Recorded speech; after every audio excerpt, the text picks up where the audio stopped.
G'day guys, hope you're well. Here with another update for the 12th and 13th of June 2022 on the war happening in Ukraine and a quick update of what's happened. Now, firstly, we'll go over an assessment of the Russian offensive campaign in the east, northeast and south. We will talk about the Britons and the Moroccan man who have received the death penalty in the DPR and an update. Also, a British man who has been killed fighting for Ukraine on the front lines, and McDonald's reopening under another name in Ukraine.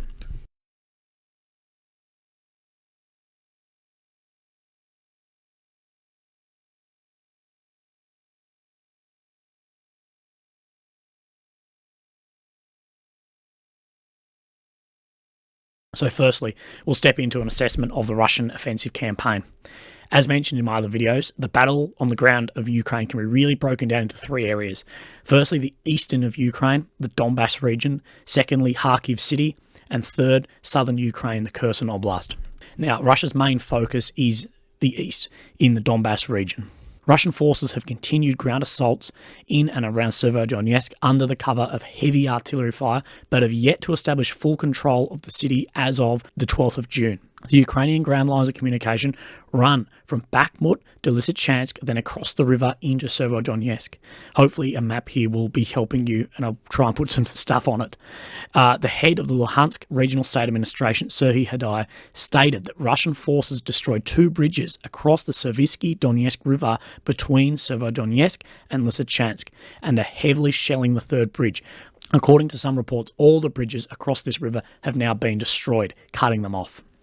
Ukrainian troops maintain control of the Azot industrial zone, which is a similar industrial zone to what we had in Mariupol, where they held the Azovstal industrial zone.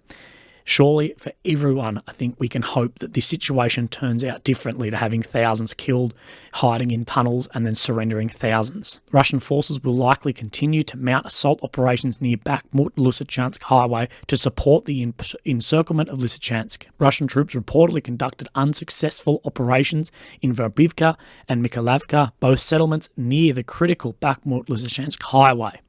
Russian forces continued attempts to advance southeast of Izium towards Slavyansk and have made small gains. Russian forces have made unsuccessful attempts to advance on Duhovny, Dolnya, and Musevka, all which are settlements between Izium and Slavyansk. DNR forces claim they have taken control of Pohorovchi, 20 kilometers northwest of Slavyansk. Secondly, Kharkiv city and Kharkiv Oblast. Here, the Russian objective has been assessed to defend the ground lines of communication into Izium. It's reported that Russian forces are likely to attempt to push Ukrainian forces back from their contested front lines in the northeastern of the Kharkiv Oblast, in and around the Kharkiv city. The Ukrainian General Staff stated that Russian forces unsuccessfully attacked in the direction of Staritsnya and Rubizhny in Kharkiv and not the Luhansk Oblast, which indicates that Russian forces are continually trying to push Ukrainian forces southwest of the current line of contact to prevent further advances toward the Russian border. Russian forces have fired into the Kharkiv city and various surrounding settlements. Thirdly, southern Ukraine, Kherson.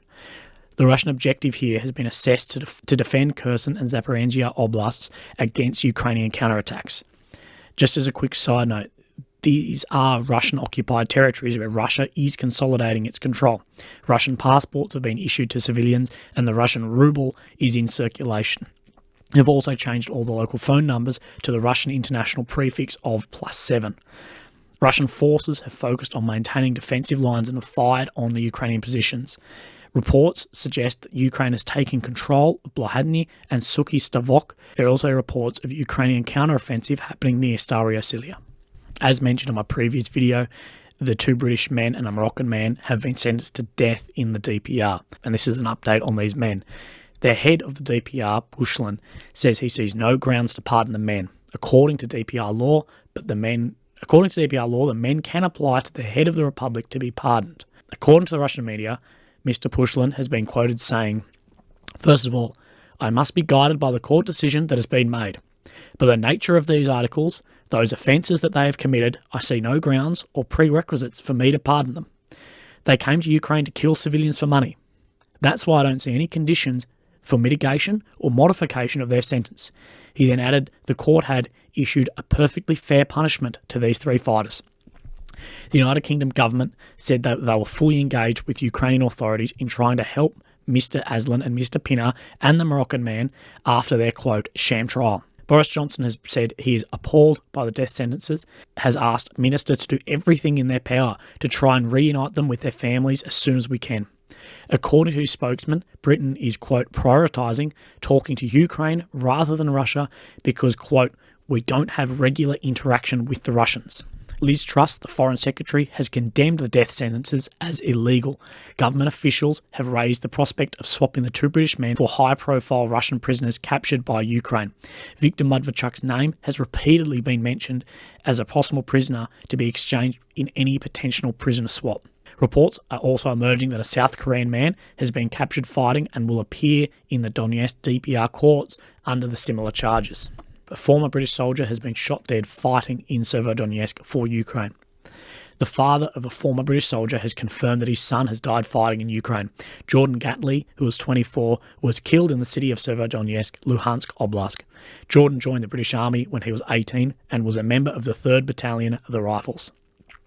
He served in the British Army for 6 years. He left in March, only a few weeks after Russia announced its so-called military operation. According to these reports, his reason for leaving was to continue his career as a soldier in other areas. And then he flew to Ukraine soon after to join the International Legion of Territorial Defence of Ukraine. An advisor to President Zelensky has called him a true hero and will always remember his contribution to the protection of Ukraine and the protection of the free world. His father added, his team say they all loved him, as we did. And he made a massive difference to many people's lives, not only in soldiering, but also training the Ukrainian armed forces. Jordan Gatley is the second Briton to be confirmed killed in action in Ukraine during this war. Scott Sibley, 36, died in late April, and he was also a former member of the British Armed Forces. Everyone loves a bit of Macca's, McDonald's, Mickey D's, whatever you'd like to call it, so I thought this was worth a mention. Former McDonald's restaurants have reopened doors under a new name in Russia. 15 branches in and around Moscow have reopened on Sunday with their new name Vkushno and Tochka, which translates to tasty and that's it.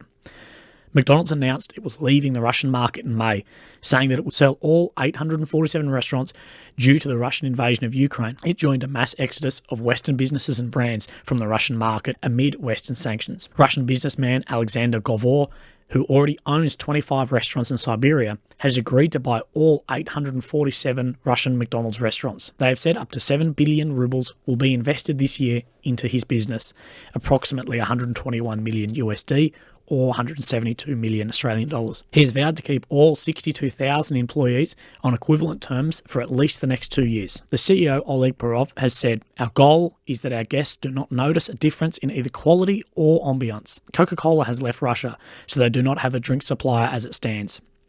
But many will see this reopening as a test to see whether the Russian economy can survive under Western sanctions. Okay, thank you for watching this update. I really appreciate it. These will happen every couple of days. It might be a bit sporadic, depending on what happens. But thank you very much. I really appreciate it as I'm working on getting my way back in to Ukraine. Thank you very much. Have a great day. Yeah, I can't. Yeah.